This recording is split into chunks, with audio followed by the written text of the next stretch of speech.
With music that celebrates love and healing and is dedicated to her inner child, our next guest has been in the Bay Area music scene for over 20 years. Here to discuss her latest album and musical endeavors is Mystic. Thank you so much for joining us here. Thank you for having me today. It's an honor to be here. Yes, of course. It's an honor to be in your presence. You are just a legend out here, hip-hop royalty. Thank you. Here in the Bay Area. And let's kick that off.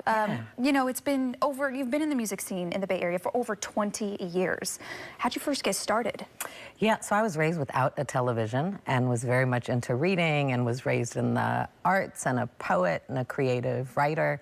I am 49. Hip-hop turns 50 this year, and so I grew up with it, and it seemed like natural progression for me. I started rhyming when I was 16, and I just felt like this is what I'm supposed to be doing with my life. This is my calling, and then paid all my dues and started hopping on stages and claiming them, even if I was still in development. And so here we are all these years later, and it's been a magical adventure. That's so amazing, too. And all of these years later, and you've gotten a lot of recognition. You were recently inducted into the Hip Hop Archives. Absolutely. Which is incredible. We actually had them on the show last year. Yeah. What was that like for you?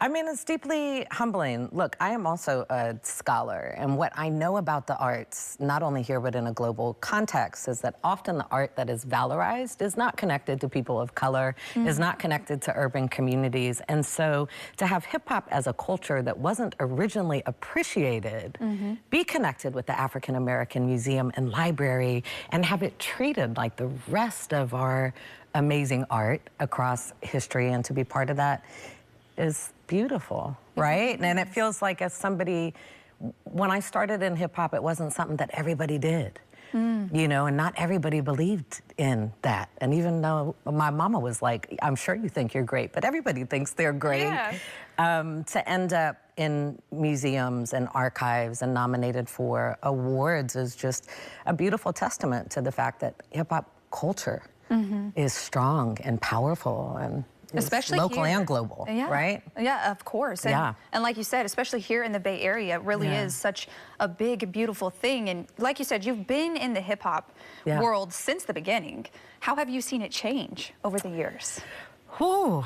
I mean, I think I've seen it change in that it's become more equitable and accessible, right? Anybody can kind of upload their music and put it on any of the DSPs to listen to. But I also see people continuing to try to push the culture forward. Like, I'm a part of a legendary musical crew, which is Digital Underground. And to be part of that legacy, but also watch younger people in the Bay Area continue to push that forward, to be more invested, create their own labels, to use their platforms to advocate for communities and to push things forward. Like, yeah, we are powerful, and I think that that's part of the way that it's changed. It's also changed in the sense that it's highly connected to capitalism, right? And it's a highly profitable business, you know, and sometimes that always doesn't mesh with art and community, but young people always need a place to express themselves, but so do we as grown folks. Absolutely. So. And you really express yourself a lot through your music. Yeah. Your latest work came out last August. Yeah. And tell me about working on that album. What has been some of the reaction from your fans? Yeah, so I had stepped back from the music business in 2004 and went back to school. I finally graduated from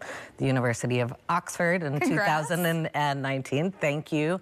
And I just felt like I really wanted to be creative again, and I started working with kindergarten again, and then COVID started. And so the album was really recorded during this us being locked in our homes. And it was so amazing, though. My art has always been connected to my healing. And so to get to a place in my womanhood and in my journey where my art is about affirmation and love and community, and I'm no longer kind of navigating the trauma, that's what this album is about. And being closer to the girl who I was, who had this magical journey, than the kind of broken Black girl I once was. Now I'm a healed Black woman. And so Dreaming in Cursive reflects that. And Walt Licker, he produced the entire album.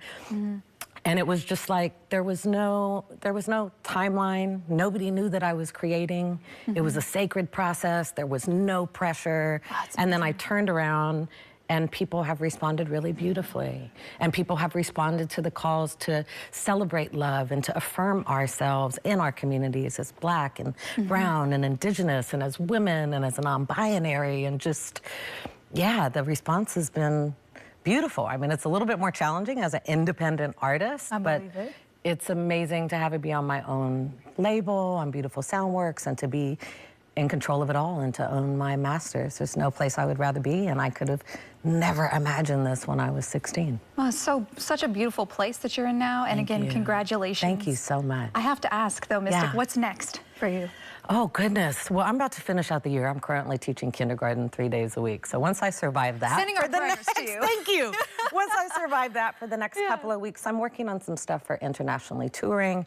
And then I will be getting out a Black Love trilogy, which holds 3 music videos from the Dreaming and Cursive album, but will be a short film. And so I hope to have that out summer, fall, and to be a co-director and a co-writer and to have been producer and all of the things and share that with the world. I'm deeply excited to start submitting it to film festivals. Well, we are excited, but I have one last question for you, Mystic. Who is a little bit more difficult, kindergartners or your hip-hop fan base? I say big people are more brilliantly challenging and more complicated. Than kids, right? Little people have big feelings and they have big ideas, but they also are so kind and loving and understand our connections, and they're willing to say, this is what I need from you. So that's so true. Kinder people are my people. They're funny. Some big people I'm like, I'm not so sure, but Kinder people I'm like, it's all good. I know, right? I'm the same way. They're so cute.